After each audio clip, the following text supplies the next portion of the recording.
Nico's in the house. Orale! Sí, señor! You're up, Nico. Oh, bienvenidos and welcome to the Familia FFB podcast. It's Thursday night happy hour. ¿Cómo estamos, primos?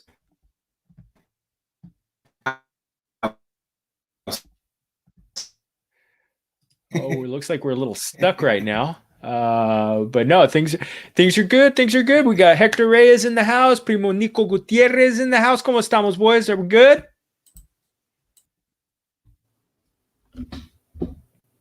Got my drink this time. We're ready to go. Oh yeah, and the Dodgers. We had an early Dodger game, so nobody's gonna have any problems. Catching up with us. Nico, how you doing, baby? Nico, how you doing, baby? Nico, how you doing, baby? Can you hear Nico? Can you hear us?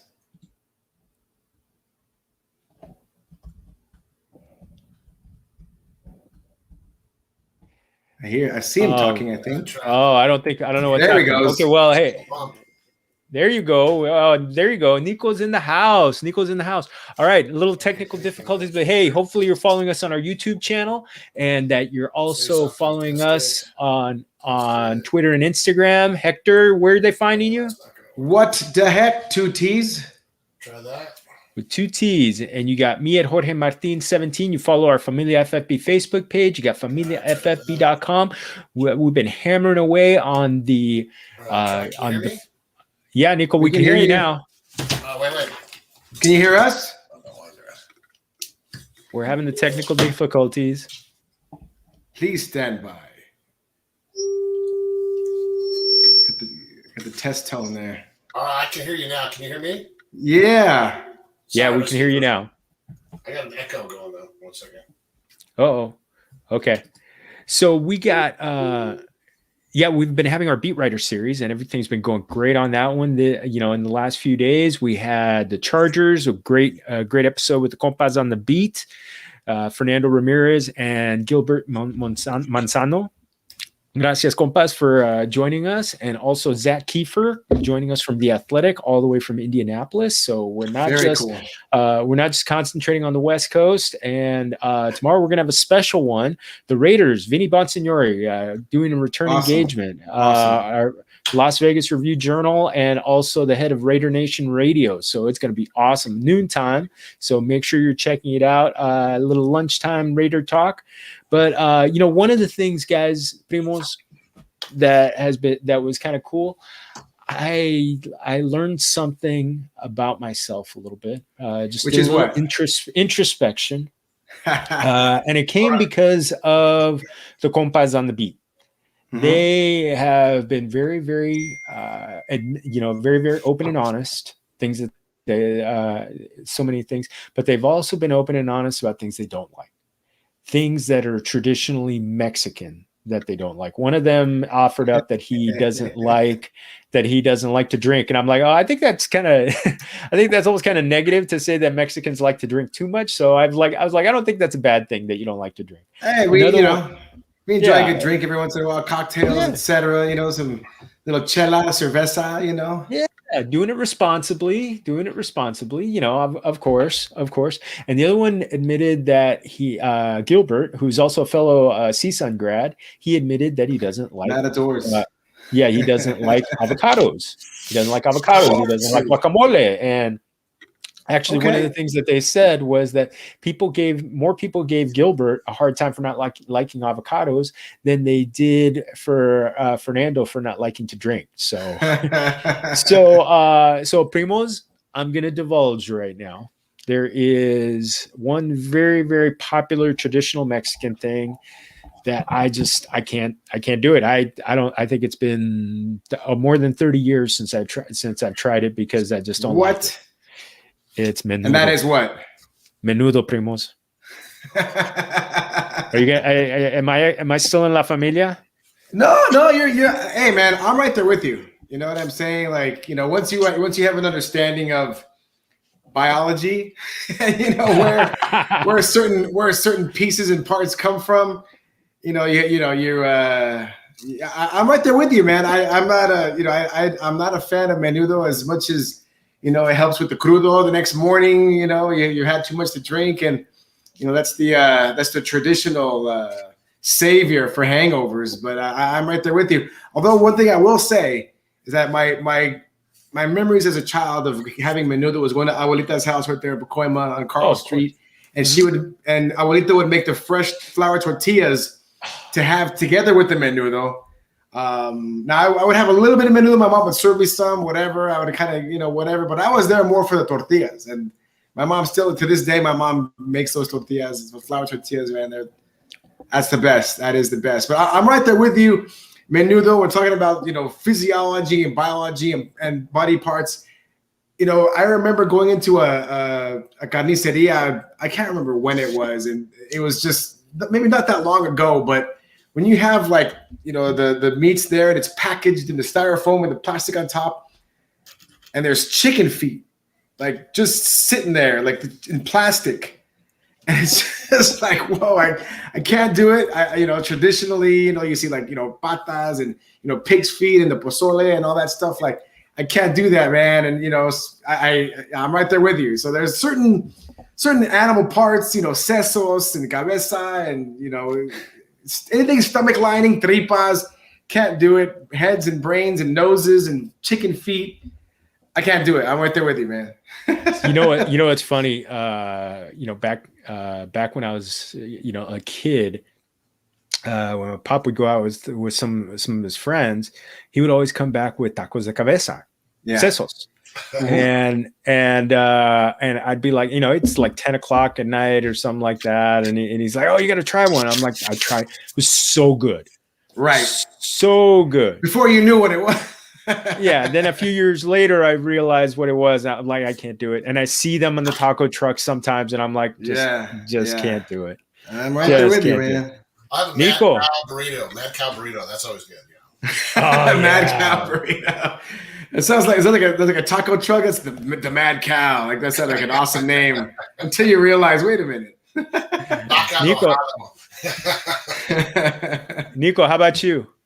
Oh, okay. It was funny. I thought about it, but what don't I like that's Mexican?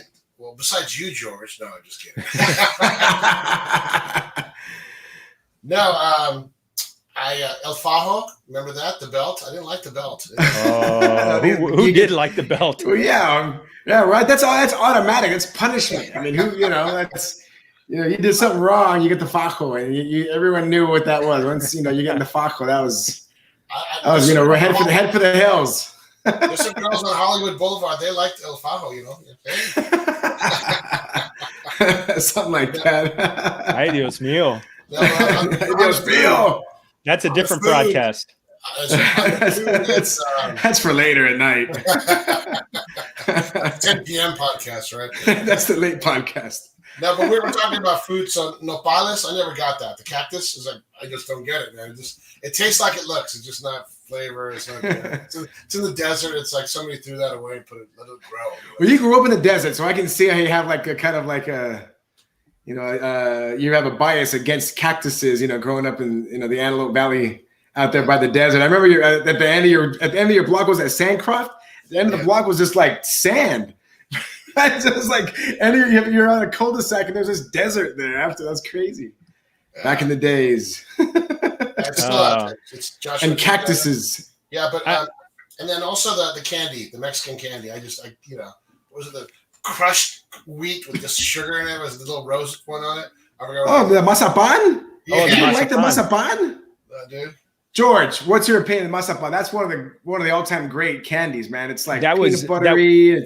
That was addictive. It was addictive. The mazapan. And it was always a challenge. Like, okay, you get the mazapan and you're like, you have to unwrap it like without breaking it. Cause that's like challenge number one. Like if you can do that, like you're like, you can be on the bomb squad, like, dismantling bombs and stuff. Cause usually when you broke that thing, you're unwrapping it, it'll crack in half. But yeah, it was a challenge to get it open without breaking it. And once you did that, you're a happy camper. And then it tasted awesome anyway. So there's that. Hey, one of the things, the masapan, the other thing about the masapan, make sure you're not wearing black pants when you're opening it. Oh yeah, the crumbs everywhere. And you're wiping it on your shirt, and it's. If I could add one more thing, I remember my dad and all the uncles and everything playing dominoes, right? And they're all drinking Miller High Life. Like, hey, mijo, come here, taste this. And I'm like thinking, oh man, grape juice. How old were you? 7 years old. Like, I was tasting. I was bored. So of course, I want to try it, right? But Miller High Life was just—that's the bad introduction. That's a light beer, and it just tasted like everything was. It's like a drink that they took everything out except for some of the worst bitter taste of it. And I didn't want. Yeah, but you're 7 also, so you're biased. You're used to drinking Hawaiian Punch and Orange Crush. So your palate was not quite as refined as it is today. So I said I'm never drinking till I turn 16. So. Till I turned 16, exactly, and you stuck to it. Good for you. Well, hey, okay, so we got through that. We've admitted, we've opened up, we've helped out the audience to learn about us a little bit. There you go. No, I'm just kidding. No. A whole list of we got grievances. We got plenty of grievances. There you go. What I love that's Mexican, I got pages and pages. It's all lots of pride. Yes, sir. Oh man. Well, hey boys, let's get into some cheese man. Cheese man. So hey, Julio. So we got to join everybody else because everybody's doing it. Julio Jones got traded to the Titans for a number 2 pick in 2022. Mm-hmm. So the one thing are they going to throw more? I know if Ricky were here, he'd be like, "No, I hate this offense. Why did Julio Ricky's Jones biased. go there?" I don't get why he's so against the Titans offense and Tannehill. I don't get it. Another weapon that they have there, Julio Jones, to complement AJ Brown. That's only going to open things up. And you also have Derrick Henry, the guy that ran for the most yards last year. So yeah, I don't see how this is about him in a second. This can only be a good thing. I don't. And again, you're right. Ricky would be like, "Oh, this doesn't do anything. I'm not. Julio Jones is nobody now. Like, I don't get it." Ricky would be poo-pooing this team, but I'm excited. I think this is going to open things up. Yeah, in bigger ways for the Titans offense, and this is big for them. Yeah, and their defense did not upgrade that much. I mean, they got some help in the secondary, but they were one of the worst teams. In fact, I think they had the least amount of sacks last year. And all of a sudden I don't think they didn't really add any significant pass rushers. So, I think they're still going to be in some shootouts. And again, if they can outscore, sometimes that's all it is. Sometimes if you can just outscore your opponents and just win that way, if your defense isn't all that great, outscore your opponents and just give the ball to Derrick Henry a bunch of times. And then if they're doing that, then you have the defense on their toes, looking for the run. And you got Julio Jones and AJ Brown. So it's looking good. It's good. That defense is going to have a tough time with the Titans next year. Well, Henry just needs to run. I mean, he's that guy. Like if you put the pole in the spokes, don't let the car get started. Don't let the bike go, because once he gets started, that's when he goes. Right, going downhill. Yeah, he's like a bowling ball. But they were knocking him down. They were holding him up right away. And then at the end of the season, I think everyone just got tired and they couldn't. You give him 2-3 feet in front of you, you're done. It's like and they can't. Yeah, they can't stack the box because they have to respect Julio Jones and AJ Brown on both sides. I mean, this is a great wide receiver tandem, and I mean, they're fantastic. And so I think what this does do, it pretty much eliminates from even being draftable guys like Josh Reynolds and Anthony Firkser for Tennessee. I don't way. I really think. Very funneled to those. Yeah, this is a 1-2 punch. Pretty much every game. This is a 1-2 punch, and I mean, Tannehill's progressions is going to be, one or the other, and it'll be a rare occasion that he's going to need to go to a third option in that offense. Yeah, so. Who's number 3? And then Derrick Henry may be catching balls too. So there's even more so. To your point, Reynolds and Firkser, I don't see them, ending up on anybody's fantasy roster this year, unless you're like super deep league. Do you guys know on tight end who they have, or Firkser's their tight end. So I think it's going to be. I think they're going to be running a lot with Henry, and we'll talk about that in a second. So we'll get into that one. But on the Atlanta side, how excited are you about Calvin Ridley? Huge, and Pitts. Talking about 1-2 punches, Calvin Ridley, Kyle Pitts, man, that's That's going to be fantastic to watch. I can't wait. I can't wait for that. Matty Ice, he's talking about shootouts. Atlanta Falcons is synonymous with shootouts. So they're going to be throwing the ball a lot, which they do a lot. Consistently year over year over year. They throw a lot. In case you haven't been paying attention, Atlanta throws a lot. So I can't wait to see Ridley. Where do you see Ridley coming off the board, George? I mean, his stock goes up big time with Jones being gone. Calvin Ridley shoots up the draft boards, right? I think he comes off by the early second round at the latest. At the latest, exactly. maybe late first round. Yeah, he may end up being even like a top 5 wide receiver next year. I have high expectations for Ridley, man. He's going to be huge next year. I'm excited. Oh, I think he's got a possibility for even being the wide receiver 1, maybe even top 2 or 3. He just got so much goodness ahead of him. Yeah. So the thing about Kyle Pitts, though, how much higher is the hype going to get with him? And I just hope it doesn't get high like Clyde Edwards-Helaire and it ends up letting people down. The thing about him was that he was the bell cow. So all the pressure was on him. The cool thing about Kyle Pitts is he gets to kind of take a breath because he's technically the second option. He's a rookie. Calvin Ridley is technically the first option. So he gets to mentor Kyle Pitts. And Kyle Pitts can kind of be a little bit more relaxed and not feel that all the pressure is on him. CEH was like, oh my God, like I'm the lead running back here. I have to perform. So that's a lot of pressure. I think for Kyle Pitts, I think that he's in a perfect slot because being, I'm not the number 1 guy, so all the pressure's not on me, but he can go out there and relax and perform and put up some big numbers. That's good. And the one thing, it's like, I don't know what this does to Mike Davis. They're pretty much a running team. They're pretty much a passing team anyway. So right. I don't think there's anything. But Hayden Hurst, I don't think it helps him. Russell Gage, he'll have some weeks here and there where he vultures a touchdown, but I just don't see it. I just right. Yeah, like you say, they're a passing team. So running is going to be definitely secondary. So yeah, they're going to run, but it's I don't think you're going to have any running backs having monster games. 150 yards rushing. I don't think we're going to see that from the Falcons. It's going to be, wide receiver heavy, TE Kyle Pitts heavy. And, Mike Davis will probably have some decent games here and there, but not enough to really bank on for sure. And Nico, don't think for a second that I haven't forgotten what Julio Jones gave you. Gave you your first title over me. So, it's eso todavía duele. Todavía duele for me. Todavía me duele. So me hace cosa. We were down by the schoolyard talking about you. You and Julio down by the schoolyard? So we're going to jam through these because I know we want to try and get through top 10 running backs. And, Aaron Rodgers, not at minicamp. Surprised? Anybody surprised? No. Nico, you surprised? No, how do you go back to a job where, you kind of told everybody that you hate them. And I know, right. Hey, you know what? It's like that Seinfeld episode where George decides to quit on a Friday afternoon and then he realizes, what the hell did I do? And then he just comes back the next Monday. It's like, oh, what? You thought I was kidding. Yes, exactly. That's a tough situation. I mean, he lost his roster bonus. So, I mean, things are getting real. If they haven't already been real, they're definitely real now. He's given up money to not have to deal with the Packers. And that is huge. I mean, it seems like they're really button heads. They're really like don't like each other kind of thing right now. So, I mean, I'm hearing some talking heads out there saying like, oh, he's just he's playing hardball, but he'll definitely be back for the season. He's not gonna there's no way he sits out. I don't know, man.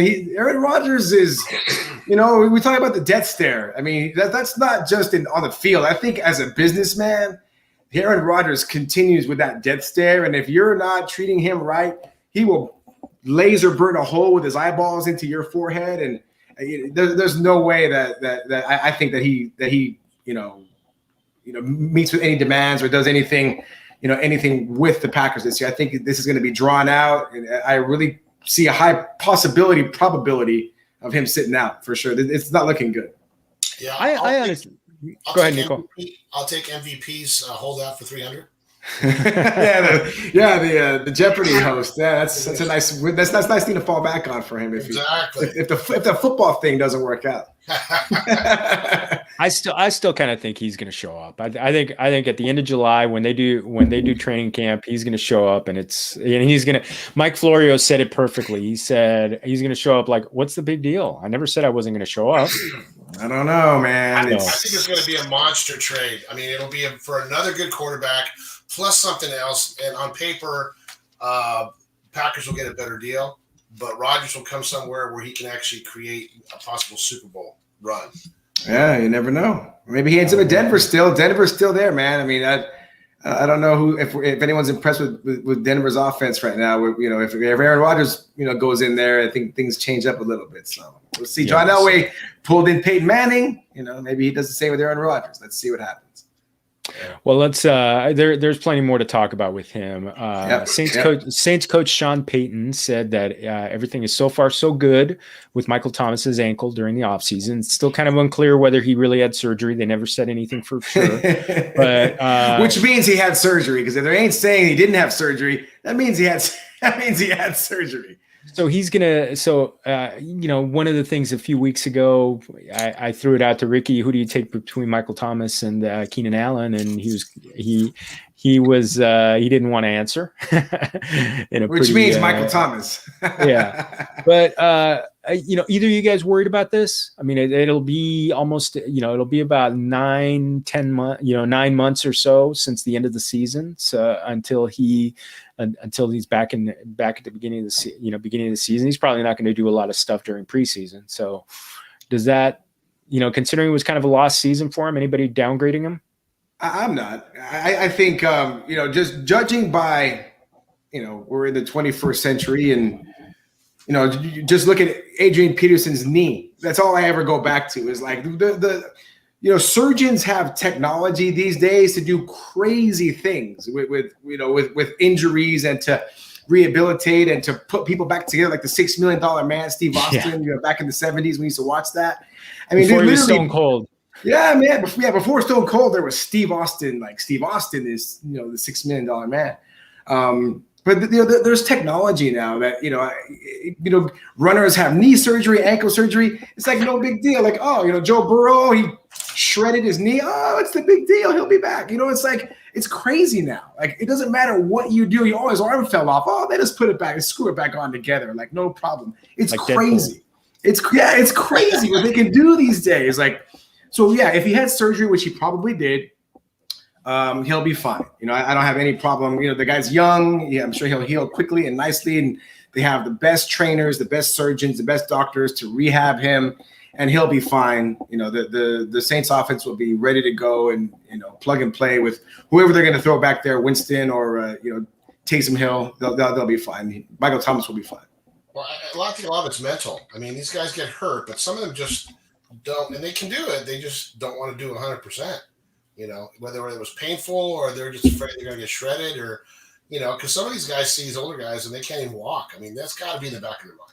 Yeah, but again, that's the older guys. That was like surgery. Back then. These older guys that are they can't even hardly walk. The guys who are walkers. These guys that played in like the 70s and 80s.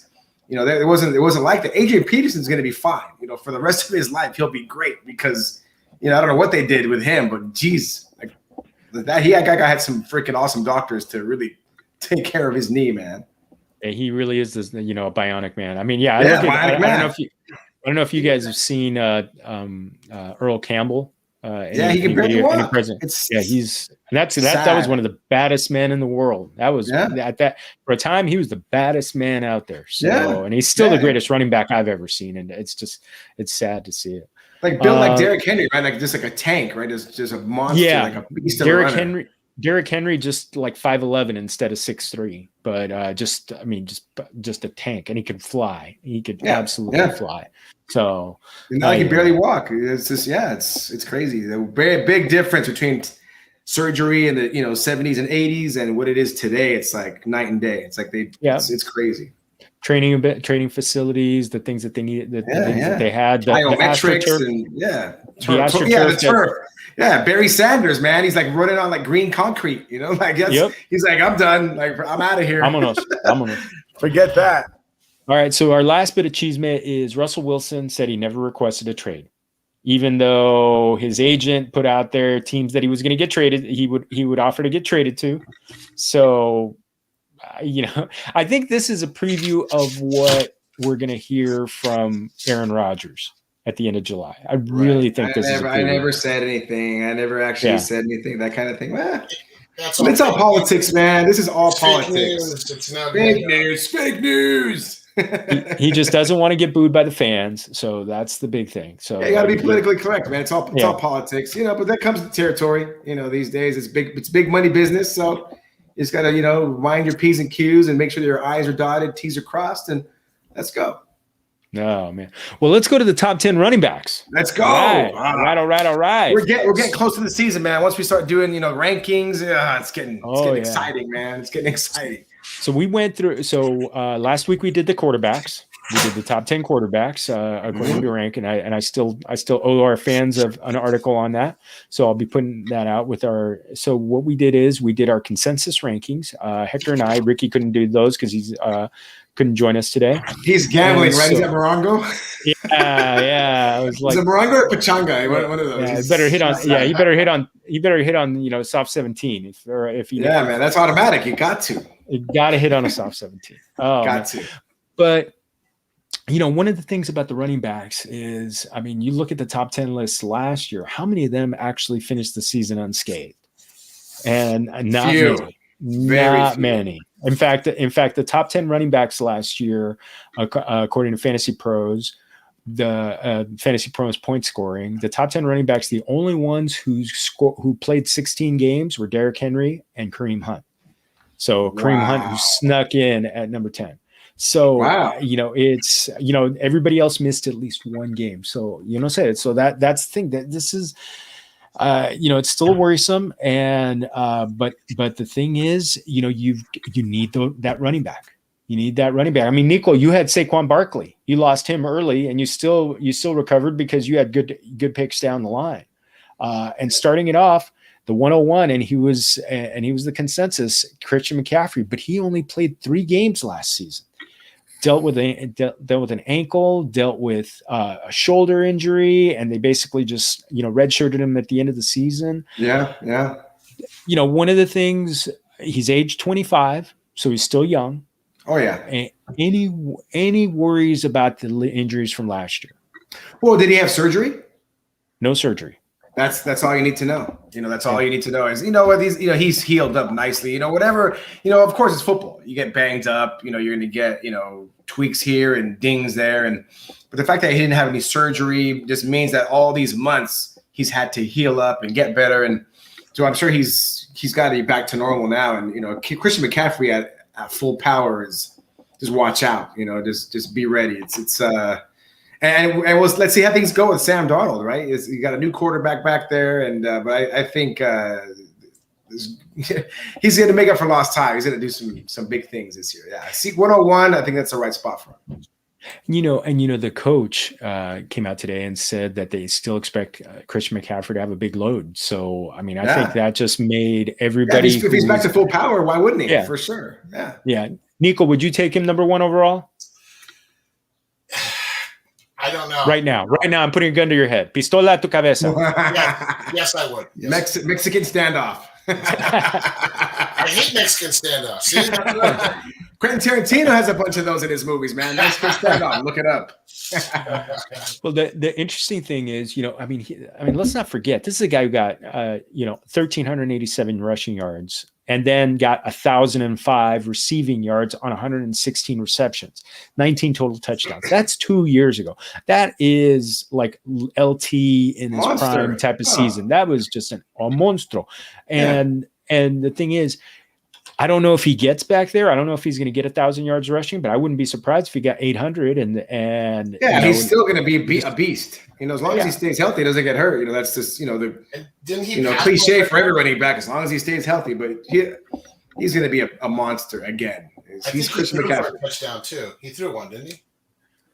Probably. I think he did. Yeah, I think he did. Probably.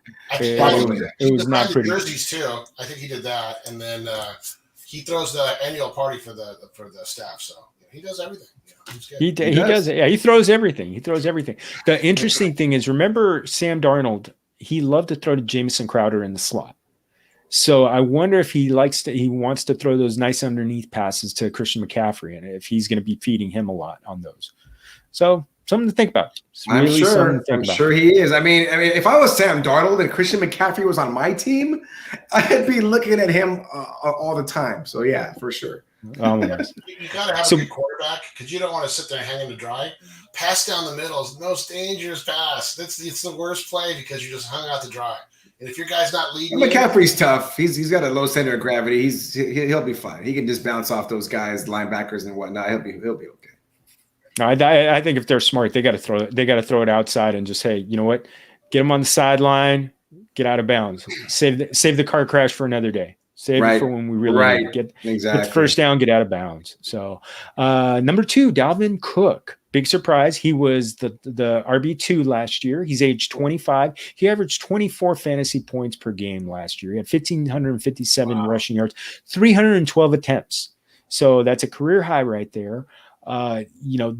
He was number 2 in rush attempts behind the next guy we're going to talk about. Mm-hmm. And it's 2 years in a row where he's been good. He's kind of, he's missed a couple games here and there, but again, but he didn't have anything that was extensive. He had I think he played 14 games each of the last 2 years. Mm-hmm. And he's been good. He's got a reputation, right? Dalvin Cook, somewhere during the season, he's going to get dinged up a little bit and miss a couple games, right? That's kind of that's the Dalvin Cook way. But, like you said, I mean, he's worthy of a number 2 ranking because, he's on a solid offense. Kirk Cousins is back there. You got Adam Thielen over there. You got Justin Jefferson over there. The offense is wide open. You're going to keep defenses on their toes. And Dalvin Cook is just a monster. He's only 25. So, yeah, number 2 ranking, no problem. He wasn't allowed to go into second gear a lot of those games. I remember him only getting 50 points. Let me break it down. You got your new customers. They get. Uh-oh. What is that? TV commercials? I'll be right there, baby. It's all good. That's Alexa talking to him. It's Alexa. Alexa, don't talk to me right now. Alexa, don't talk to me right now. That's awesome. Are there, one of the things that our buen amigo Dr. Edwin Porras said that, there is that lingering possibility of injury with him. The shoulder coming back, this is a guy who had an ACL surgery in college. So, there is the possibility that he's, that he has some issue here and there just because this is the most grueling position to play. Sure. Does that, he's between the two of us, we did, he was number 2. Any concern if Chris McCaffrey's gone, anybody thinking twice? Well, I think, Nico, my ranking, I had Derrick Henry. Oh, that's right. I ranked Derrick Henry number 2. So I like Derrick Henry. I mean, no injury issues. He was number 1 overall in yards last year. So for my money, if I have the number 2 pick and I'm looking between, CMC's off the board, obviously. And if I'm picking number 2 and I'm seeing Dalvin Cook and Derrick Henry on the board, I'm picking up Derrick Henry. And again, like we talked about it, Julio Jones is there now. It changes the dynamic a little bit. There's a little bit of a tweak there in the Titans offense that I think helps Derrick Henry. Not that he needed any help, but I think this helps Derrick Henry a lot because, if defenses are now, playing on Julio Jones now and dropping back, Derrick Henry gets to that second level. And he's if he gets there, and there's not a lot there to stop him, which guys are already scared of tackling Derrick Henry. It's like this unwritten kind of like no one wants to talk about it, but DBs are like scared seriously to tackle this guy. So I would take Derrick Henry. DBs are like our size, some of those DBs are like 190 pounds, 190, 200 pounds. Yeah, but for a DB, that's pretty solid, right? You're 5'10", 5'11", 190. That's pretty good size for a DB, but not to tackle Derrick Henry. Like, no, man. No. Well, speaking of Derrick Henry, he's number 3. So one of the interesting things about him was he had 1,073 yards after contact. That would have been number 5 by himself. So he gets hit from that point on. They start measuring the yards. So I mean, that's just that's a bad man. That's one of the craziest stats. He's a bad man. So the two things that are kind of working against him. He had a 2,000-yard season last year. Fantastic. Increíble. Yeah. No one has ever repeated a 2,000-yard season. Not yet. So not yet. 17-game season, maybe there's that possibility. Not yet. 17-game season, not yet. And the history of running backs running for 370 carries or more is not good the following season. So the thing is, he was so dominant. We're all going to remember that, and we're not going to see him in preseason. So as long as you don't hear of any injury, Hector, you put him at number 2. Nico, where would you put him after Christian McCaffrey? You talking about Kirk? Derrick Henry. Derrick Henry. I put Henry number 2. I put Saquon number 3, and then Cook number 4. Ooh, okay. We're gonna get into Saquon in a second. We will get into Saquon soon enough. But yeah, Derrick Henry number 2. I like Derrick Henry at number 2. I agree with Nico that I would definitely have him there. I mean, yards after contact, he's blowing guys over. He, not too many injury issues that we can speak of. He ran for 2,000 yards last year.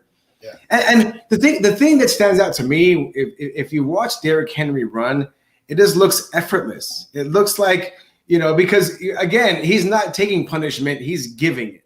So if this guy's running down the field, he's like beating guys up. Yeah, he falls down, but it's not because he got beat up and tackled.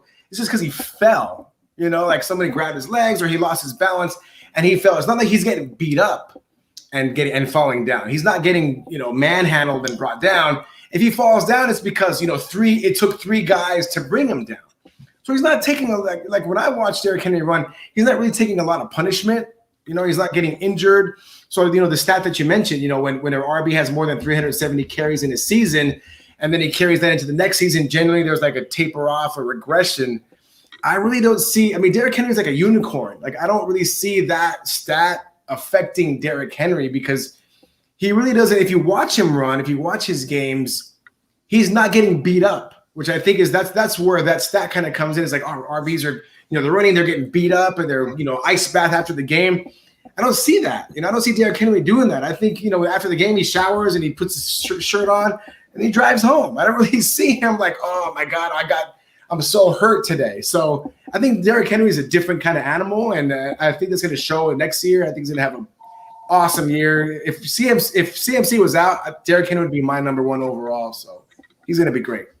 Yeah. I think week 7 through 10 is when all the injuries are really piled up and you're scrambling and you're on your 3rd running back or something like that. But if you have your first running back, you need those wins to make sure you get into the playoffs. So to have a solid team is great because my team was pretty healthy toward the end of the season, and so that's what really kind of put me through it because everyone's guys were hurt. Yeah. Run CMC. I hope he comes back in week 12. Like, you know what? You're done. Unless you pick him, then you want him all year. Yeah, and the other interesting thing about it is the defenses in the AFC South. The Jaguars didn't do much to their defense. The Texans definitely didn't do much to their defense, and they're going to see those teams at the end of the season. Yeah, the Texans. Dios mío. I don't know how many. I don't know how many guys are. I don't know if any Texans are going to make our top 10 list. So. Yeah, that's I said tough. Fail. So I don't see it. But yeah, I think, the thing is, Derrick Henry's a guy I think we're going to want at the end of the season. And that to me. That's when he blows up. The last couple of years, at the end of the season, when it's fantasy playoffs, the guy, I think he picks himself on his fantasy team, and then he just goes off in playoffs. I think that's what he does. So all you guys out there, everyone out there, just think about that. I think Derrick Henry's doing that, so pick Derrick Henry. I think so. He's padding his own stats. So. And I'm just taking a look at his late season. He's got he kills it. It looks. He's got Houston. Well, he's got Houston in week 18, so that's not good. Actually, it's kind of a tough one. He's got week 15, 16. Well, if Houston has no offense, then the defense is going to be tired because that means the Titans will be on the field a lot. By the end of the game, the Texans defense will be gassed and Derrick Henry doesn't run all over them. So the tough part is, he's going to have a fairly tough defense. He's got that during the fantasy playoffs. He's got Pittsburgh, San Francisco, Miami, and then Houston in week 18, which is nobody's playing in those weeks. Where Right. I'll be playing him in DFS that week. So right, exactly. DFS. Yes, we will be doing that. So I'm very curious. Nico, number 4 is Saquon Barkley, and you mentioned that you had him as your number 3. How much is it? The 2018 season, is that resonating in your brain more than his torn ACL last year? Well, it's funny when I look at him. I figure he's going to basically mimic what happened before. All the good running backs who got hurt all of a sudden had just like a nothing year, You look what happened over in Dallas, or what happened over, in New Orleans. It's kind of like, what is he going to do? He's really, really good, but is he going to be shy? Is he not going to have the offense? Right. The line. He's going to be a little bit timid, a little tentative when he's running. Yeah. And he's got a long hit. Because I think for him, it's like if I get hurt again and I'm done. He didn't put enough money on it. I mean, these guys have really got to think, how's this going to work? And I don't know if it was the line that really wasn't there for him, because he got beat up quite a bit. The line was not one of the best ones. It was on the bottom half of lines last year. Yeah. But he can catch and run. He can do it all. So I think if they get a good rhythm, I picked him thinking he's just going to kill it. He just got hurt. If he would have had a full season, I probably would have been very happy with him. So. But this is the second year in a row, right, George? This is the second year in a row now that Saquon's been caught the injury bug, right? Yeah, the first one with that where he actually had to have surgery. But again, our buen amigo, our compadre Dr. Porras, he's not worried because he looked at it. There are markers that he looks at when it comes to guys coming back from major injuries, like the seriousness of the injury. And the seriousness is one, but he also looks at how old they were. He said if players have the injury by age 24, they usually come back. They usually have a return to health, and they have great athleticism, which means they were picked very high. So that's another thing because he was the number 2 pick in the draft. Yeah. And so, and he had great athleticism. So all those things are there for him to come back and in place for him to come back. I mean, the thing with him, he's got such an incredible upside. He could match. He's the only guy in this group that I think that can match McCaffrey and have 700-800 yards receiving on top of 1,200, 1,300, 1,400 yards rushing. So, it's possible. And that's what he had. He had 1,300 yards and 1,300 yards rushing, 700 yards receiving in 2018, his rookie year. Wow. So almost huge. That's huge. So let's get into the Mr. Christmas. Alvin Kamara. And again, I'm still todavía mis nalgas duelen from the beatdown that the team. I was in a championship going up against him, and it was him and Diggs. The 6 game is that the 6 TD game on Christmas Day. I was at my mom's house. Didn't even want to watch it. I don't even think I think that's one of the few games I never even watched a replay of or highlights because I couldn't. I couldn't. So on fantasy, if you did the DraftKings, you can just have him about just that one. I just picked that one player and probably wins. Yep. Yep. Yeah. Spent up on him. Even if everybody else was no shows, you got something on him. The interesting thing with him is he's been able to be a guy, kind of like a new age back. Even when you had a Marshall Faulk or a LaDainian Tomlinson backs that caught a lot of passes, they ran a lot too. Alvin Kamara has never run more than 194 carries in a season. But he's always gotten between 81 and 83 receptions each of his 4 seasons. The interesting thing, though, is he only got 6 targets in 3 games that Taysom Hill was the quarterback. And there's still an open competition. Is anybody worried, considering there's a quarterback competition, anybody worried that, maybe he's not going to be as much of a threat in the passing game? Well, here's my thought. I think once a guy puts up a 6 touchdown game, you can no longer ignore that. I don't care if you're Taysom Hill or, you're Jameis Winston. I don't care who you are. If you have a guy on your team, like I said earlier, it's, if I'm Sam Darnold and CMC's on my team, I'm going to that guy. If I'm, Taysom Hill or Jameis Winston, Alvin Kamara is a guy on my team that had a 6-touchdown game.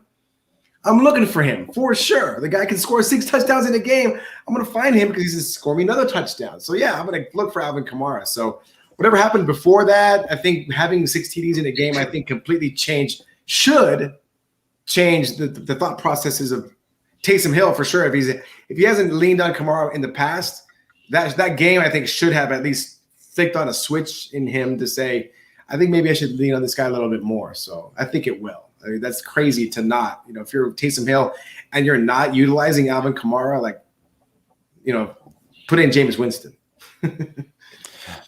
The thing with I love Kamara. I think the thing is they're going to have even if Taysom Hill is the quarterback, which I'm going on the record that I think it's going to be Jameis Winston. Me too. So I think if it's Taysom, I think they're going to figure out a way to get Kamara involved. And Kamara is just too good. He's making a lot of money. So if you're making a lot of money, they want to see the investment getting the ball. Well, yeah, but he's making a lot of money for a reason. Is because he's already proven that he's good. It's not like, oh wow, they gave me a lot of money. I better show them what I can do. No, I've already shown them what I can do. Just keep the ball coming to me, and I'll show you more of what I can do. So yeah, just give them the rock, man. He's gonna kill it. Well, one guy who got the feed me. Is that what it is? That's right. Feed me. Right. Feed me. Feed beast. Give me the baby. I want to eat the baby. Hopefully, Austin Power fans. Mexicans do like Austin Powers and Star Wars. Remember I talked to you about that super trade? I could see Aaron Rodgers going to New Orleans and doing a super trade. What? Yeah, I don't see Kamara leaving though. Kamara's not going to leave in New Orleans. No way. You got 2 quarterbacks. You got 2 quarterbacks to trade over there, and I don't know. Yeah, that'd be Aaron Rodgers fun. is the MVP. I don't know. That'd be fun. I don't know if they have enough salary cap space to afford Aaron Rodgers. The money side. Siempre el dinero. Siempre el dinero. Say, I'll take less for more. I don't see Aaron Rodgers taking less. Nobody takes less. He's Tom Brady. They already offered him. They already offered him more. So it's not just money, but he's not going to take less. So vamos a ver. Well, let's get through Jonathan. Let's get to Jonathan Taylor. Hector, you had him number 4 on your list. Late season run, huh? I love me some Jonathan Taylor. The fact that Carson Wentz is there. We've talked about this before. I think Carson Wentz has been reunited with his old offensive coordinator, right? Back from Philly. Yes, I have that right. Frank Reich was his old OC. Right. So now, so Frank Reich is now his head coach, but he was his offensive coordinator in Philly, right? Correcto. So exactly. So Carson Wentz now, Frank Reich there, Jonathan Taylor. Jonathan Taylor was a beast last year. I mean, I wish I had him on my team because man, that guy just blew the hell up. And Carson Wentz, I think he's gonna have a resurgence. I think he's gonna come back to those old Philly days. I think people have counted him out, recently, and I think that's a little bit premature. I think Carson Wentz still has a lot of years left in him. He's only, 26, 27 years old, whatever. He's not old for sure. So I think Carson Wentz is going to have 28. Right? I think he's going to be 28 this year. Yeah. So he's not an old man. He definitely has it in him. He's had a few years to recover from his, crazy surgeries that he's had. I think with Frank Reich there, it's gonna right the ship. Carson Wentz will have a good year, and with Jonathan Taylor back there, I think that just opens things up for Jonathan Taylor big time. The Colts have some nice receivers there. There's that's gonna open up the offense even more for Carson Wentz, even more for Jonathan Taylor. So I look for Jonathan Taylor to just have another monster year. He was awesome last year, and I like him at my high ranking of what I put him at number 4. You got him at number 4. I had him in I like him up there, man. I think he's going to be awesome this year. I had him number 6, I believe, and I really, I think he's got the upside to go for 2,000 yards in this offense. He's got a great offensive line. They're not going to be able to crowd the box because the quarterback's going to be throwing deep. And a pretty good defense too, right? Pretty good defense. They got a good defense. So I look at. They'll be winning, and just have to run the ball at the end of the game. Garbage time. Just run the clock out, give the ball to Taylor, and he busts one here and there. 50 yards here, 60 yards there, touchdown here, touchdown there. It's coming. They used Hines quite a bit too toward the end. Muy cierto. When they needed to get the yards, like we need that 3 yards, they would use Hines. Like okay, they're using him more, so they kind of started to running back by committee for a little bit. Yeah, but Taylor's the cow for sure. He's the caballo. He's gonna get the brunt, and he's gonna. I think that offense is his for the most part. Definitely. Yeah, Taylor's the guy, but Hines is definitely going to be involved in the passing game, and that's what Zach Kiefer from The Athletic, who's the Colts beat writer, he told me this just yesterday when we did our interview. That he expects him to be he expects Hines to still be getting some targets, and even Marlon Mack's still getting some play, maybe some carries. This is a guy who missed the whole season with an Achilles injury. So right. We'll see. So the next one, and it's too bad Ricky's not here, Austin Eckler. And the compas on the beat, they like him, but there's one thing that they've talked about, and they even interviewed Austin Eckler. He knows he's not the lead caballo. He's not the caballo de batalla. He's not the guy who's going to be running it 250 times. He's going to run it like 150 to 175 times and get like catch. He's got to catch a lot of balls. And I mean, he could be, and the thing is, the offensive coordinator came from the Saints. So we could be looking at Alvin mirror. Yes. Oh yeah, they're going to mirror that for sure. They've talked a lot about using that one in a game for Eckler. Yeah. And he's never, well, let's hope. But he's never had more than 132 rush attempts. He's 26. He's still, he missed 6 games last year with a hamstring. And it looks like even still, he said he wasn't full strength when he came back. So I look at Eckler and I'm like, I still like the possibility, but I'm looking at him to be a Kamara type. I'm not looking at him to be the guy who's going to be running like crazy. No, not at all. And he's not built for that either. Eckler is not built to be a bowling ball, type of runner like Derrick Henry. Not at all. He's more finesse. He can catch the ball. He can run when he needs to run, but he's quick. He can make quick cuts and he's fast. So yeah, he's going to definitely be an Alvin Kamara type. And if the Saints OC coming over and doing things now for the Chargers. This Eckler will be Kamara 2.0, and I can see big things coming. That'd be especially with Herbert too. Like a Drew Brees type of offense. Forget about it. That'd be so fun. That would be so fun. The thing I noticed is all these guys are young. Yeah, I think 26 is the top age on these top 10. And Henry is going to be 27. Henry's going to be 27. Yeah. But nobody below that. Yeah. Nobody above that, I'm sorry. But he's huge. So it's okay to be 27. And he didn't get a lot of usage. And and here's a guy, number 8. Man. Number 8, we have Ezekiel Elliott, age 26. And he was number 8. Oh, here's an interesting fact I saw today. Todd Gurley is younger than Derrick Henry. What? Yes. He's a year younger than Derrick Henry. Isn't Todd Gurley like? I think I read somewhere. Todd Gurley is like he had a workout with somebody and he didn't. The Ravens cut a deal.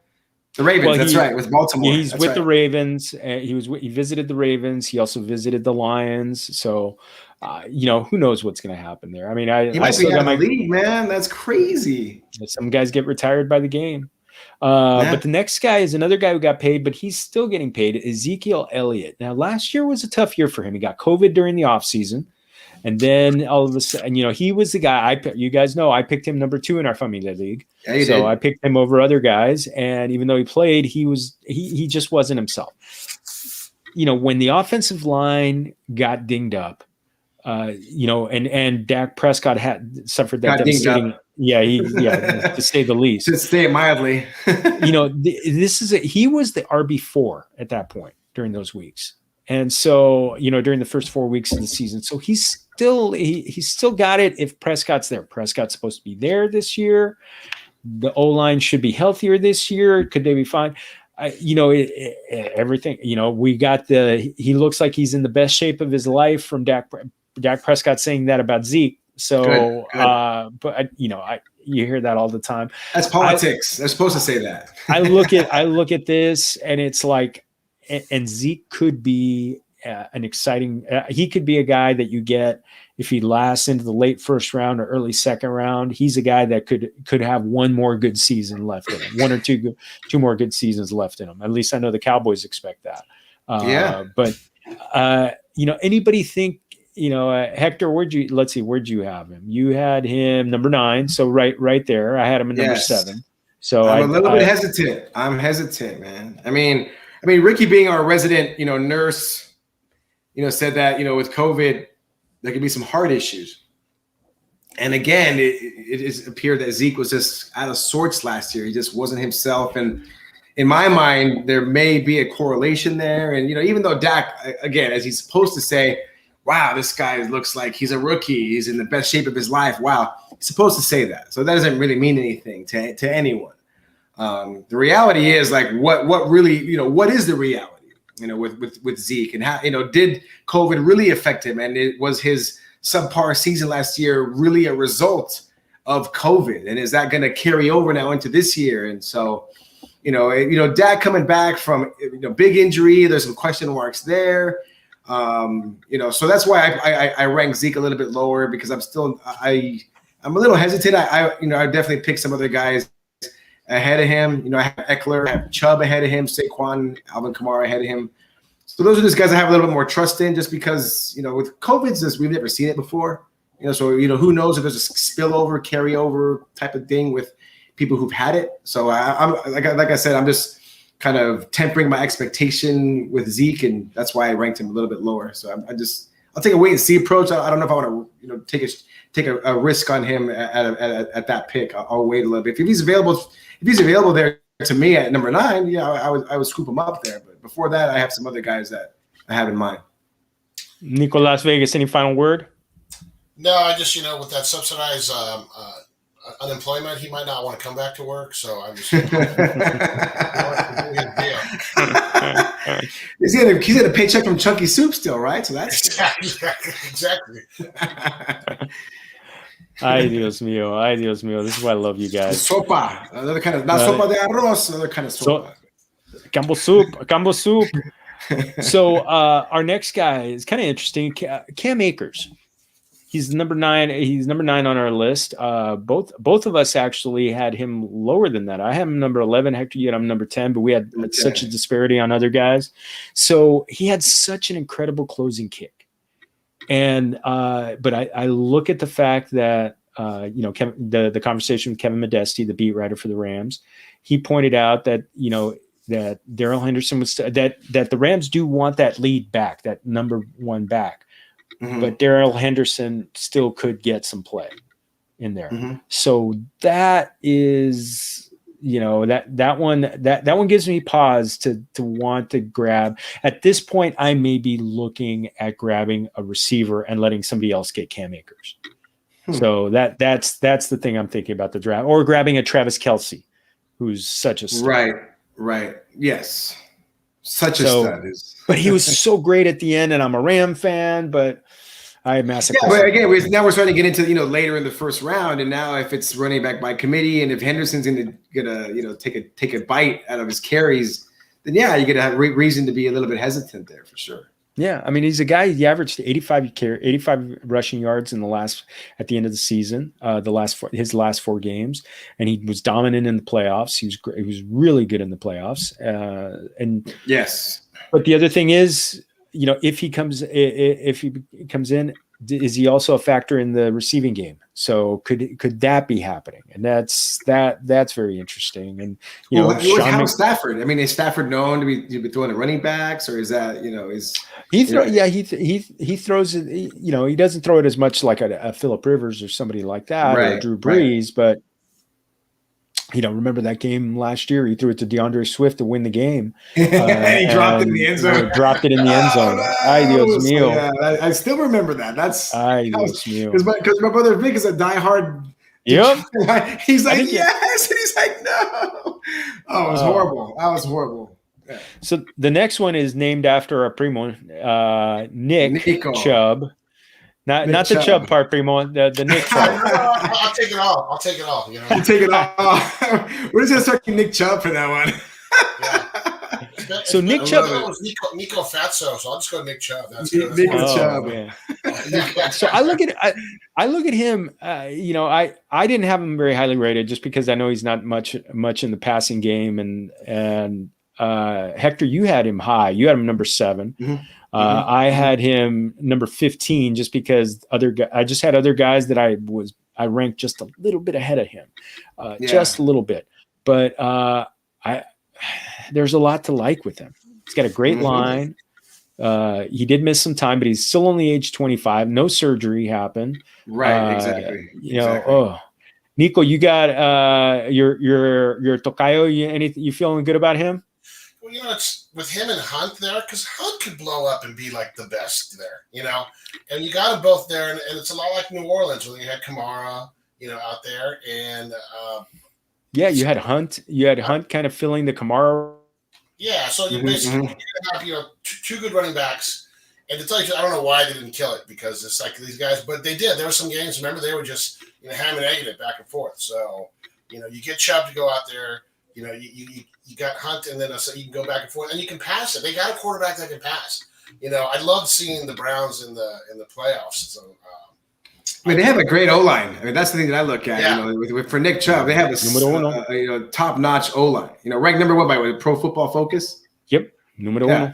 So ranked number 1. So anytime, you know, you got to be salivating. If you're talking strategy with how you're drafting, and you want a running back, you know, with a top offensive line, you want a quarterback with a top offensive line. This is good for Baker Mayfield. You know, if you're looking at quarterbacks, if Baker Mayfield has, you know, the number 1 ranked offensive line, then you're definitely, you know, keeping an eye on Baker as your QB, because that means they're going to be sitting back there like Tom Brady was in the Super Bowl, just kind of camping out, you know, and just playing pitch and catch, you know. So this bodes well for the Cleveland offense. So you know, I that's why I put Nick Chubb a little bit higher, because I think, you know, anytime you have a solid line, that's going to open up some alleys for him. And if Nick Chubb has alleys, he will run through them for sure and get some big yards. Yeah, and they did a special about college football and how it kind of progressed, you know, the West Coast offense and everything. But back in the day, all the cold universities, they couldn't throw, so they ran all the time. And these guys are in Cleveland, so they're going to be at home half the time. So they're going to run a lot because they won't be able to throw, even though you can throw in any weather. But when it's cold, you're going to run. When it's rain, snow. Good point. Yeah. He's a guy, and which means he's a guy you want late in the season. You know, there were those crazy weather games that they had in Cleveland. Yeah, there's second half of the season.